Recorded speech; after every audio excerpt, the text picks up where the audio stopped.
Hello, my blessed ones. I'm glad that you guys have found my channel. I want to introduce myself. My name is Tania, and they call me Blessed Baby Mama because I am blessed. I am very blessed and highly favored. I am a chosen one from God. I know it because of what I've been through, and I want to explain today about how you just kind of know before things happen, and you have to know before things happen, because if you don't know, it ain't gonna happen. It starts in your mind first. So I want to talk about how I got sex trafficked, okay? And I knew it. I felt it. So I got myself out of the situation. But at first, I didn't know. I got persuaded. All in a nutshell, the devil will try to take the gifts and the talents that God has for you and a plan for your life. The devil will try to come and take it. So I was being very negative about my gifts. I was complaining about how I haven't been famous yet, and how I've been around celebrities and I haven't hit my mark yet, and I want to be around royalty, and I want people to pamper me, and I want people to treat me like the artist that I am, and all of this good stuff. And so I was praying to God, but I was praying to God very madly and not in a humble state of mind. I was in a state of mind of, I deserve this, and God, if you're God, show me what you can do. And I really regret that, because the very next day I got what I wished for. And it is true, be careful what you wish for, because you will get it. You know, the tongue is a mighty sword. We speak death and life, and it is really real out here. So what happened was, I ended up saying, I want to meet a prince. I want to meet someone who's going to treat me like a queen. And I met a prince. It was weird because I met him through a friend. Two opposites, a prince and the friend that I had. And I gave my friend a ride the very next day after I wished for that, and I, asked God to give me that. And when I met the prince, it all came to me very quickly because I know what I just asked for. But let's rewind this. I prayed to God in a way to where I wrote down certain things that I wanted. So it was kind of like I wasn't praying to God like on my knees. I was writing to God saying, God, I want this, I want that. And a friend of mine told me to burn the desires and the wants that I want. So I burned it, and I was at the park.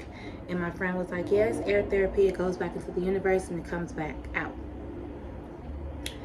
Well, I don't know if it was some form of witchcraft or not, but which I know now, it was not of God, because in the Bible it doesn't say to burn something that you wish to God. It tells you how to do it, what to do, and it doesn't say burn it. So I don't know if I was burning my dreams or what, but when I said I wanted to meet a prince, it was in the paper that I burned, and I met a prince the next day. When I met this prince, the prince instantly said, I want to fly you to Miami. Long story short, I was in Miami the next day after that. So all of these things were coming true because I decided to go against God by testing God and saying, God, if you are who you say you are, this will happen. And so I'm a manifesting queen, because so many things that I have manifested, speaking, writing out, it has came true. That's why you have to be conscious of what you're asking for, because it will come, and then you're going to be like, I didn't ask for that. Oh yeah, I did ask for that. And depending on how passionate you are about it, so you could have like a strong passion that something's going to happen, and it is going to happen. Or you can really have like a strong passion about it, period. Something like how I was going against my paper to God. I was like, God, show me, like, I want you to show me, like, I'm really worth it, like, I deserve it. Like, I was pumped. And so I realized I shouldn't be pumped in that type of way. Testing God, that's what you shouldn't do. You shouldn't test God. You already know that God is gonna do what it is that you want, obviously. But coming about it that way is not it. So I'm in Miami. Everything that I asked for on the piece of paper was in that house. I was in a $30 million house. it was no girls at first, but as the days transpired, more and more girls came. That's when I started to feel like, hold on, what's going on? And I know it's not my business because we're all grown. You know, whatever a young lady wants to do with the man, that's her business, it's not mine. But the type of girls that were coming, they were artists, they were dancers, they were girls that like had goals. And I realized that, and I had got invited to Miami. The deal was to get invited to Miami for 2 weeks for Ultra Music Week and to go party with the Prince for 2 weeks. So I thought that I was going to be like the only girl partying with the Prince, his friends, other high profile people. And it was that and some more. And some more was the women that we were meeting and just the whole crowd. So a lot of these girls were opportunists. They would want to stay. See, I had an agreement to stay for 2 weeks already. I had my own room. This house had like probably over 10 rooms. It had an elevator in the house and everything. But my whole thing is this. These girls that we were meeting, they didn't know the deal. When you meet somebody at the club, they're not going to run down to you like, hey, you can stay here for 2 weeks or you can stay here for however long. It's just like spare the moment. Like, do you want to come with me? Yes or no? And then if you see a Prince, you're thinking, oh, yeah, it's money. Oh, my God. Not knowing what you're getting yourself into. So these women, they came to the house and we were just, I don't know, we were all mingling with each other, but we all knew that we wanted this Prince. So now it seems like we're, not me, but to a girl who doesn't know why I'm there and what I was told to get there, to be there, she's gonna think we're in competition with each other, so she may not like me. And it was a lot of that going on. And just to throw this out there, I was the only black girl. It was other races. They were very beautiful. Women from Brazil, women from Cambodia, a few Asian women, a few Caucasian women, Middle Eastern girls. They were so pretty. Everybody was just like drop dead gorgeous. Like I told you, they all were inspiring actresses, singers, rappers, models. So they had a look. So what happened was, a lot of the girls started to cling to me. When they started to cling to me, the Prince wanted to give me a different position, like, you know, run the house. So I'm like, well, what do you mean run the house?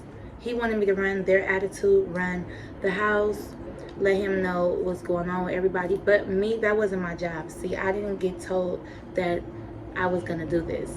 I was told that I was going to be mingling and with other artists, not these type of artists, established artists, and we did a lot of that too. So we ended up at P. Diddy's house, and we ended up around some famous people. When I met P. Diddy, he was very nice, and he was just like, you know, let me know if you need anything. This is my house. I got you. Good hospitality, I guess. But it was a lot of energy there at these parties that I was like, I was kind of skeptical about it. And I have my many reasons for it, but that's neither here or there. The important part is I had to get out of there because I was told I was going to be there for 2 weeks. It was 2 weeks and about 3 days. So I'm like, well, what's going on? I didn't get a round trip. I got a one-way. So I'm asking the Prince, like, okay, so when do we plan on going back to Cali? He's like, oh, we're going to stay here another 2 weeks. When were you going to tell me that? So I was there for a little bit longer, but towards a week on in after the 2 weeks, so we're like at about 3 weeks now. I'm asking to make sure, like, okay, so when are you going to get the ticket? He was like, why are you so worried about leaving? He tried to get me to stay. He was like, oh, I want you to meet my family. My family is going to fly out here. And after that, we're going to go to Cuba. So it's like more and more places like, no. I didn't ask for this. But I thought back to what I wrote. I'm like, wait a minute. I did ask for this. I really did ask for this. And so anybody could say whatever they want. They could say, oh, you should have did this. You should have did that. That's the whole point in what I'm saying. Don't be anxious to do anything, because once I made that decision to go out there with no round trip, no nothing, I was in the devil's playground. And so I'm going to give you guys a part 2 tonight, but I just want to let you guys know, like, you know, be careful what you wish for, because I have been in a lot of situations to where if I would have thought about what it is that I wanted, and if I would have really spoke the right things into existence, different things will be happening in my life.